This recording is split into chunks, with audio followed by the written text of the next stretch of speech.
ऐतिहासिक माता महाकाली यात्रा आणि श्री रामनवमी उत्सवाच्या पार्श्वभूमीवर चंद्रपूर शहरात कायदा व सुव्यवस्था अबाधित राखण्यासाठी पोलीस प्रशासनाच्या वतीने 25 मार्चच्या सायंकाळच्या सुमारास भव्य रूट मार्चचे आयोजन करण्यात आले।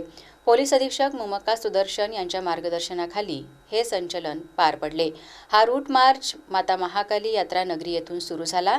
त्यानंतर अंचलेश्वर गेट, गिरनार चौक, मुख्य मिरवणूक मार्ग असलेला गांधी चौक, जयंत टॉकीज चौक, मौलाना आझाद चौक, छोटी मस्जिद आणि पुन्हा गिरनार चौक मार्गे छत्रपती शिवाजी महाराज चौक येथे या संचलनाचा समारोप झाला।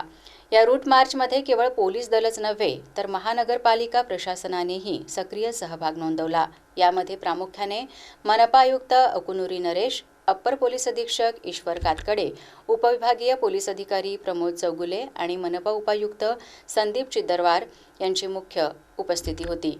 सण उत्सवाच्या काळात शहरात सुरक्षिततेचे वातावरण राहावे या उद्देशाने काढण्यात आलेल्या या मार्चमध्ये पोलीस निरीक्षक, पोलीस अधिकारी, पोलीस कर्मचारी, पुरुष आणि महिला होमगार्ड अशा एकूण 300 ते 325 जवानांच्या ताफ्याने शहरात संचलन केले।